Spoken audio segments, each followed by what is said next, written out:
अभी हम लोग यहाँ पर आइसोटॉप्स के बारे में जानेंगे कि आइसोटॉप्स क्या होता है।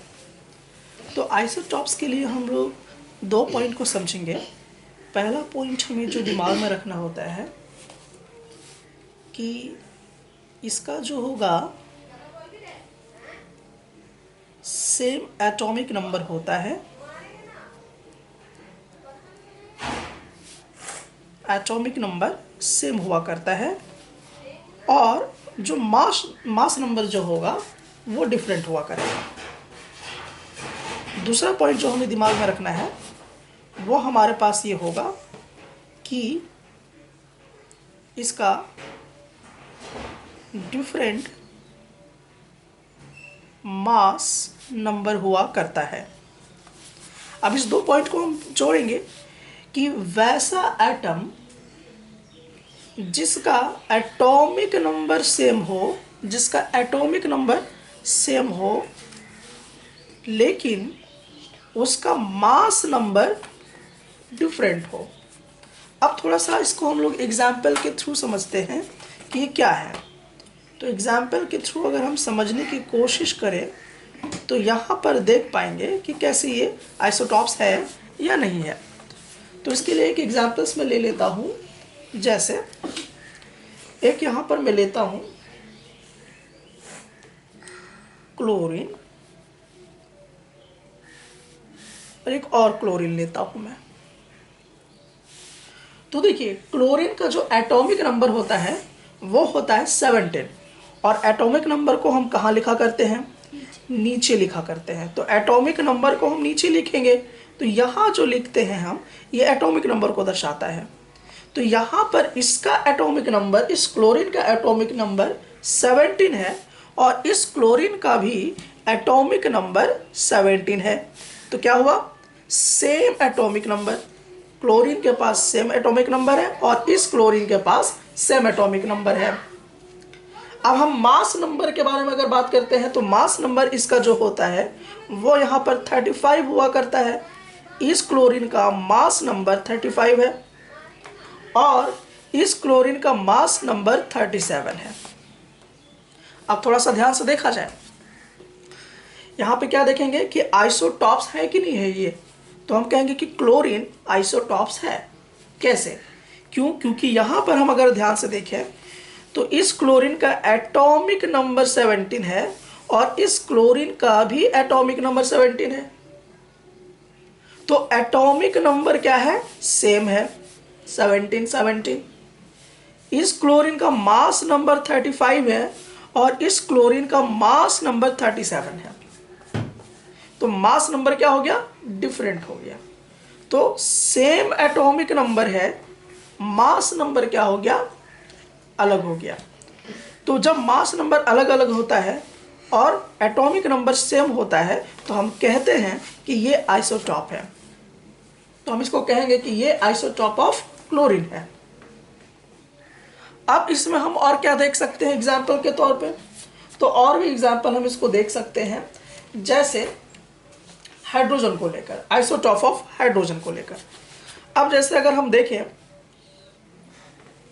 हाइड्रोजन है 1 1, हाइड्रोजन 1 2 और हाइड्रोजन 1 3। अब देखा जाए कि ये जो हाइड्रोजन है ये आइसोटॉप है कि नहीं है। तो आइसोटॉप है या नहीं है ये हम पकड़ने का क्या तरीका पता लगाएंगे कि एटॉमिक नंबर सेम होना चाहिए और मास नंबर डिफरेंट होना चाहिए। तो अब हम थोड़ा दिमाग लगाएं कि यह आइसोटॉप है या नहीं है। तो हम क्या देखेंगे? सबसे पहले ये देखेंगे कि इसका एटॉमिक नंबर सेम है कि नहीं है। एटॉमिक नंबर कहाँ लिखा होता है? नीचे में लिखा होता है। तो इस हाइड्रोजन का एटॉमिक नंबर देखिए 1 है और इस हाइड्रोजन का भी एटॉमिक नंबर 1 है और इस हाइड्रोजन का भी एटॉमिक नंबर 1 है। तो एटॉमिक नंबर यहाँ पर 1 1 है और मास नंबर अगर हम देखें तो इसका मास नंबर यहाँ पर देखें 1 है और इसका देखिए इस हाइड्रोजन का मास नंबर बदल गया 2 और इस हाइड्रोजन का भी मास नंबर बदल गया 2। तो एटॉमिक नंबर यहाँ पर सेम है लेकिन मास नंबर यहां पर डिफरेंट हो गया। तो जब एटॉमिक नंबर सेम हो लेकिन मास नंबर बार बार डिफरेंट हो जाए तो हम कहेंगे कि ये आइसोटॉप है। तो हम कहेंगे ये आइसोटॉप्स ऑफ हाइड्रोजन है, इसको हम आइसोटॉप ऑफ हाइड्रोजन कहेंगे। थोड़ा और कोशिश कर लेते हैं कुछ और एग्जांपल्स को लेकर। तो अब इसमें हम क्या देखेंगे, कार्बन को लेकर। अब जैसे ये कार्बन है तो कार्बन के कितने आइसोटॉप्स बनेंगे वो हम देख लेंगे। तो कार्बन का एटॉमिक नंबर 6 हो गया और मास नंबर इसका 12, 13 और 14 हो जाता है। तो यहां पे ध्यान दिया जाए, अब हम देखेंगे कि ये आइसोटॉप्स है कि नहीं है। तो हम ये पता लगाएंगे सबसे पहले इन 2 पॉइंट्स पर जाकर। ये 2 पॉइंट्स को हमें समझना जरूरी है। सबसे पहले चेक करेंगे कि एटॉमिक नंबर नीचे लिखा होता है, एटॉमिक नंबर 6 है, इस कार्बन का भी एटॉमिक नंबर 6 है, इस कार्बन का भी एटॉमिक नंबर 6 है। तो हर कार्बन का एटॉमिक नंबर सेम है। मास नंबर के बारे में अगर देखें तो इसका मास नंबर 12 है और इसका मास नंबर 13 है और इसका मास नंबर 14 है। तो एटॉमिक नंबर सेम है लेकिन मास नंबर डिफरेंट है, इसीलिए हम कहेंगे कि ये आइसोटॉप्स है। तो इसको हम कहेंगे आइसोटॉप्स ऑफ कार्बन। ये आइसोटॉप्स ऑफ कार्बन होगा। कुछ और एग्जांपल्स अगर हम ले लें, जैसे ऑक्सीजन को, ऑक्सीजन के 3 आइसोटॉप्स बनते हैं। ऑक्सीजन का एटॉमिक नंबर 8 हुआ करता है लेकिन मास नंबर डिफरेंट हो जाएगा, 16, 17 और 18। अब थोड़ा यहां समझा जाए, ये ऑक्सीजन एटम है, इस ऑक्सीजन एटम का एटॉमिक नंबर 8 है और इस ऑक्सीजन का भी एटॉमिक नंबर 8 है, यहां पर भी एटॉमिक नंबर 8 है। लेकिन हम गौर करें तो यहां पे मास नंबर 18 हो रहा है और यहां पे मास नंबर 17 हो रहा है और यहां पर मास नंबर 16 हो रहा है। तो इस ऑक्सीजन एटम का एटॉमिक नंबर सेम है लेकिन मास नंबर डिफरेंट हो जा रहा है। तो हम कहेंगे कि ये जो है आइसोटॉप्स है। किसका आइसोटॉप्स है? ऑक्सीजन का आइसोटॉप्स है। तो इसको हम कहेंगे आइसोटॉप्स ऑफ ऑक्सीजन। तो ऑक्सीजन के कितने आइसोटॉप्स बनते हैं? 3 आइसोटॉप्स बनते हैं। उसी प्रकार से कार्बन के कितने आइसोटॉप्स बनेंगे? 3। तो इसको हम बोलेंगे आइसोटॉप्स ऑफ कार्बन। हाइड्रोजन के कितने आइसोटॉप्स बनेंगे? 3। तो इसको हम बोलेंगे आइसोटॉप्स ऑफ हाइड्रोजन। क्लोरीन के कितने आइसोटॉप्स बनेंगे? 2। तो इसको हम कहेंगे आइसोटॉप्स ऑफ क्लोरीन। अच्छे, और भी हम लोग देख सकते हैं, जैसे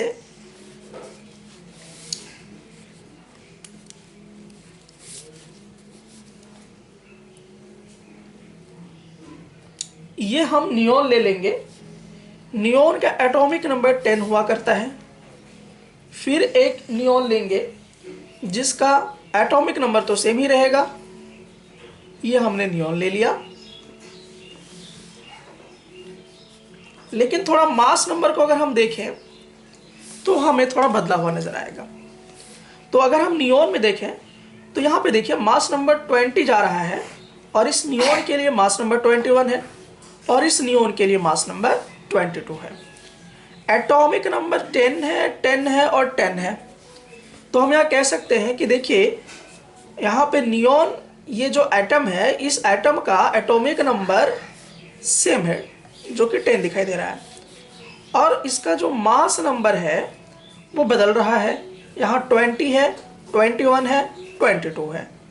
तो यहाँ हम कह सकते हैं वैसा एटम जिसका एटॉमिक नंबर सेम हो लेकिन मास नंबर डिफरेंट हो। वैसा एटम जिसका एटॉमिक नंबर सेम हो लेकिन मास नंबर डिफरेंट हो, तो हम कहेंगे कि ये आइसोटॉप्स हैं। तो हम, ये किसका आइसोटॉप है? तो ये आइसोटॉप्स ऑफ नियॉन है। तो हम इसको कहेंगे कि ये हमारा आइसोटॉप्स ऑफ नियॉन है, आइसोटॉप्स ऑफ नियॉन है। तो नियॉन के कितने आइसोटॉप्स बनते हैं? तो 3 आइसोटॉप्स बनते हैं। उसी प्रकार से इसको हम क्या बोलेंगे? Isotopes of oxygen. तो ऑक्सीजन के कितने आइसोटॉप्स बनेंगे? 3। उसी तरह से इसको हम कहेंगे आइसोटॉप्स ऑफ कार्बन। उसी तरह से इसको कहेंगे isotopes of hydrogen, isotopes of chlorine. तो ये हमें समझाता है कि आइसोटॉप्स होता क्या है। तो फाइनली मैं बात आपको समझा दूं कि आइसोटॉप्स क्या है। तो वैसा आइटम जिसका एटॉमिक नंबर सेम हो लेकिन मास नंबर डिफरेंट हो। अभी इसको हम लोग डेफिनेशन भी बनाएंगे, जोड़ना सीखेंगे कैसे होगा, लेकिन ये पॉइंट दिमाग में रखना जरूरी होता है। अब हम थोड़ा समझने की कोशिश करेंगे कि सबसे पहले एटॉमिक नंबर क्या है और मास नंबर क्या होता है। तो पहले ये हम देखेंगे कि मास नंबर यहां बदल क्यों रहा है। इसका मास नंबर 35 है, इसका मास नंबर 37 है, इसका मास नंबर 1 है, यहाँ 2 है, यहाँ 3 है। तो मास नंबर बदल क्यों रहा है, किसके वजह से बदल रहा है, तो हम ये जानेंगे। और एक गौर करने वाली बात यह है कि एटॉमिक नंबर सेम है, इसका क्या मतलब है? एटॉमिक नंबर सेम है इसका मतलब ये हुआ कि एलिमेंट एक ही है। अगर हम बोले 17 एटॉमिक नंबर तो जाहिर सा बात है वो सिर्फ क्लोरीन हो सकता है और दूसरा कोई नहीं। अगर हम बोले कि एटॉमिक नंबर 6 है तो इसका मतलब एक ही एलिमेंट कार्बन ही हो सकता है और दूसरा कोई नहीं हो सकता। तो एटॉमिक नंबर क्या बताता है कि कौन एलिमेंट है। लेकिन अब इसको हम लोग थोड़ा सा अपने ढंग से स्टडी कर लें कि आखिरकार एटॉमिक नंबर क्या होता है।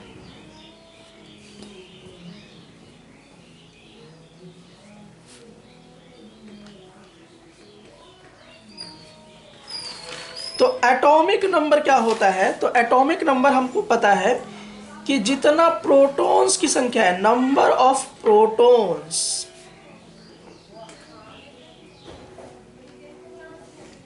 नंबर ऑफ प्रोटॉन्स को ही हम एटॉमिक नंबर कहते हैं। अब हमें क्या देखना है? मास नंबर क्या होता है।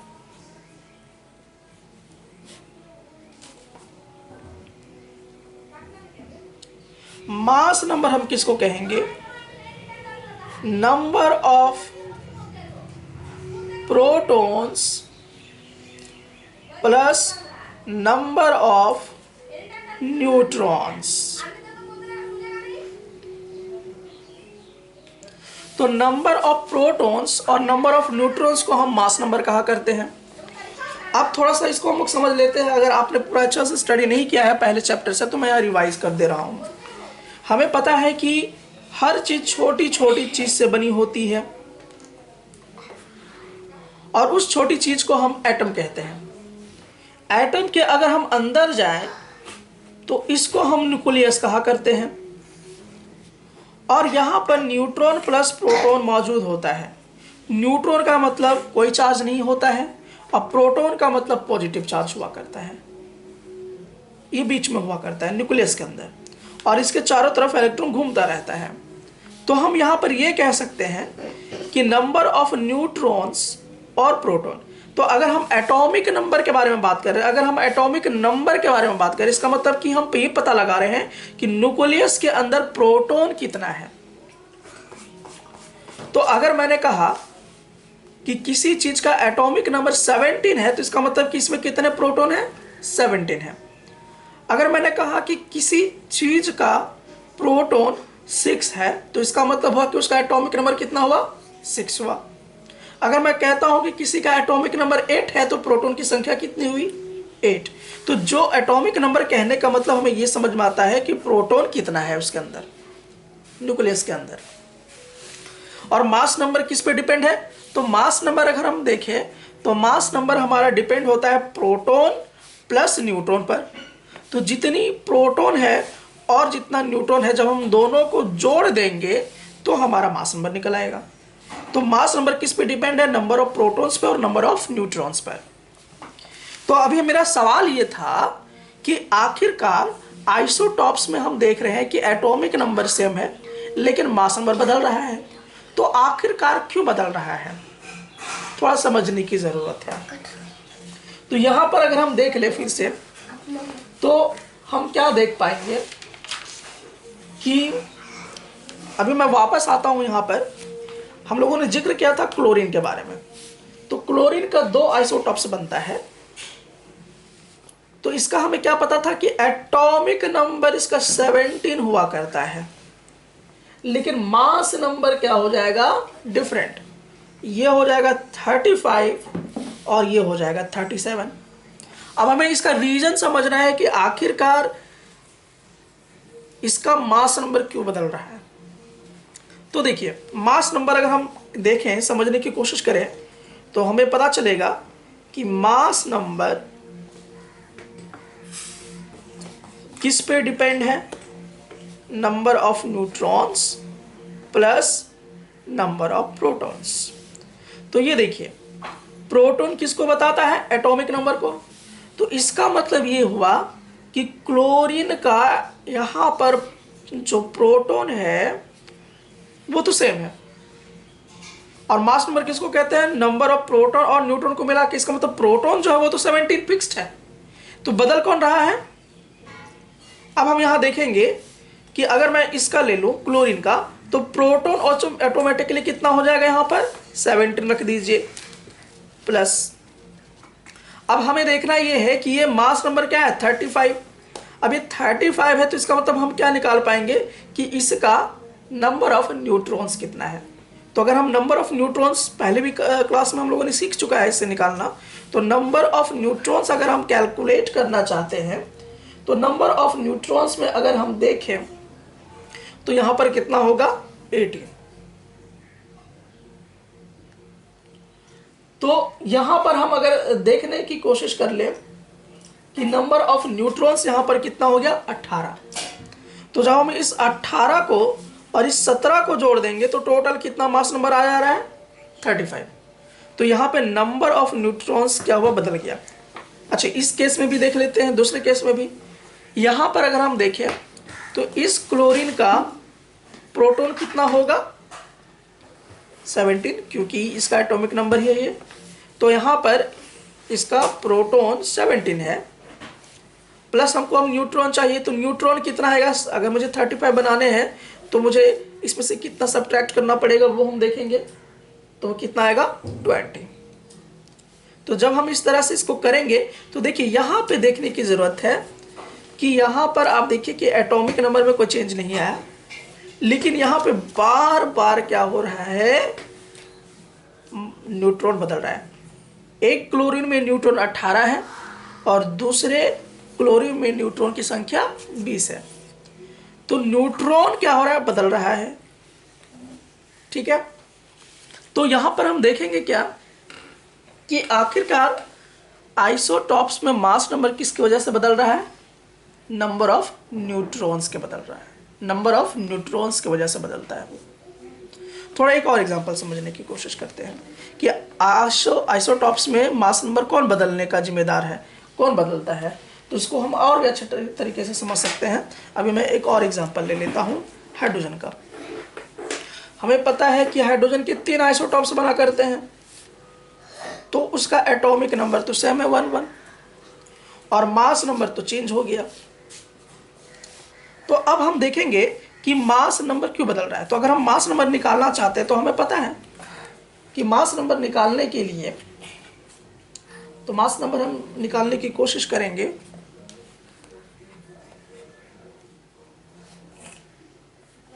तो मास नंबर किस पे डिपेंड होता है कि कितना न्यूट्रॉन है और कितना प्रोटॉन है, कितना न्यूट्रॉन है और कितना प्रोटॉन है। तो देखिए, अगर हम बात करें कि इस हाइड्रोजन के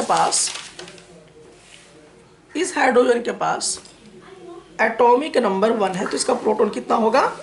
1 होगा। ठीक है, अब हमें देखना है ये कि यहाँ पर न्यूट्रॉन कितना होगा। तो न्यूट्रॉन अगर मुझे 1 लाना है ये, तो इसका मतलब यहाँ पे 0 होगा, क्योंकि दोनों को अगर हम जोड़ देंगे तो मास नंबर मिलेगा। तो 0 + 1 करेंगे तो 1 आ गया। इसका मतलब न्यूट्रॉन इसके अंदर है ही नहीं, हाइड्रोजन के अंदर न्यूट्रॉन नहीं है। अब दूसरी बात करें कि यहाँ पर आते हैं, तो इसमें इसका नंबर ऑफ प्रोटॉन्स कितना है, 1 है।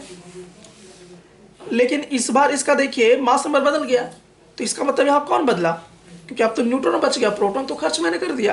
तो न्यूट्रॉन कितना बच गया हमारे पास, 2।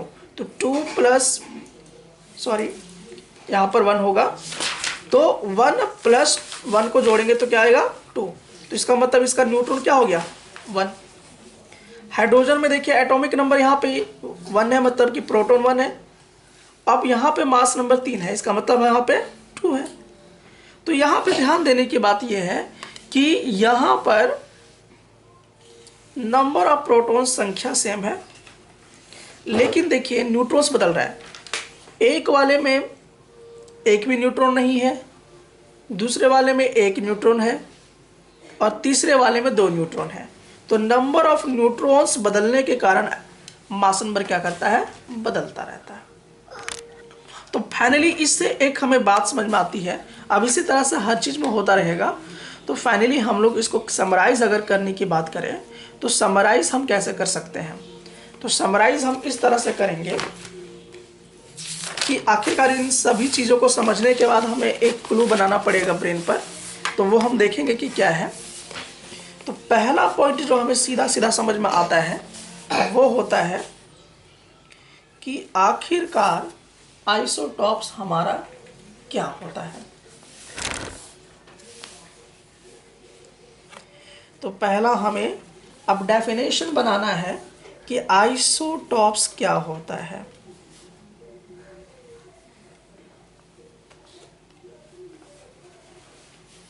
आइसोटॉप्स क्या होता है, तो आइसोटॉप्स अगर हम देखें तो आइसोटॉप हम किसे बोलेंगे, एटम्स बोलेंगे, atoms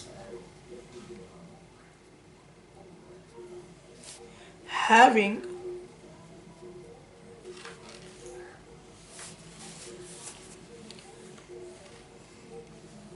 same atomic number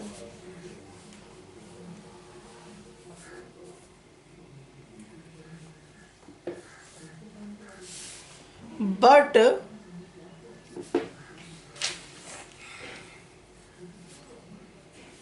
different mass number।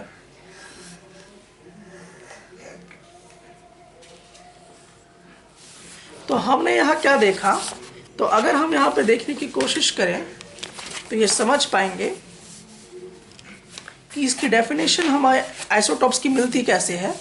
तो देखिए अगर हम लोग कि वैसा एटम जिसका एटॉमिक नंबर सेम हो लेकिन मास नंबर डिफरेंट हो, तो अगर ऐसा होता है तो वो आइसोटॉप्स कहलाता है।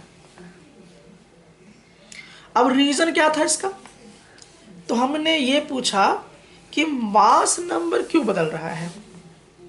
तो मास नंबर क्यों बदल रहा था, due to different number of neutrons, क्योंकि बार बार न्यूट्रॉन्स की संख्या क्या हो रही थी, बदल रही थी। तो यहाँ पर ये पॉइंट हमें दिमाग में रखने वाली बात है कि हमें ये अगर पूछा जाए कि क्यों मास नंबर बदल रहा है, तो इसका रीजन हम लिखेंगे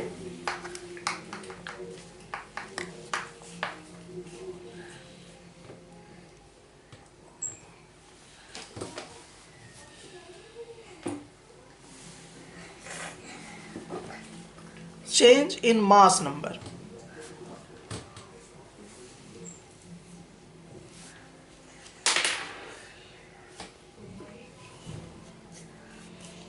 मास नंबर क्यों चेंज कर रहा है, तो इसका रीजन क्या है, तो इसका रीजन जो है वो ये है, due to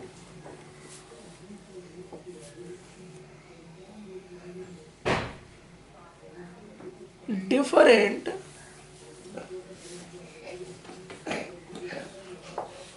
number of neutrons. तो डिफरेंट नंबर ऑफ न्यूट्रॉन्स के कारण मास नंबर बदलता रहता है। ये दो बात ही हमें आइसोटॉप्स में समझनी है। तो ये हमने जाना कि आइसोटॉप्स क्या होता है। आइसोटॉप्स में जो मास नंबर होता है वो किसके वजह से बदलता रहता है, तो ये हमें दिमाग में रखनी है। अच्छा, एटॉमिक नंबर सेम है, इसका क्या मतलब है कि एक ही तरह के एलिमेंट के बारे में हम जिक्र कर रहे हैं। तो यहाँ तक हम लोगों ने इन सारी चीज़ों को समझ रखा है। अब इसमें हम ये देखेंगे कि आखिरकार इसकी केमिकल प्रॉपर्टीज कैसी हुआ करेगी।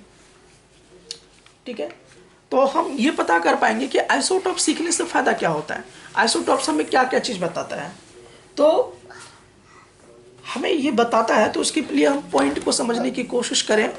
तो पॉइंट को अगर हम समझने की कोशिश अगर करें तो ये जान पाएंगे कि कैसे कैसे होगा हमारे लिए। तो आइसोटॉप्स क्या क्या बताता है। तो अगला पॉइंट जो हमें समझना होगा वो ये समझना होगा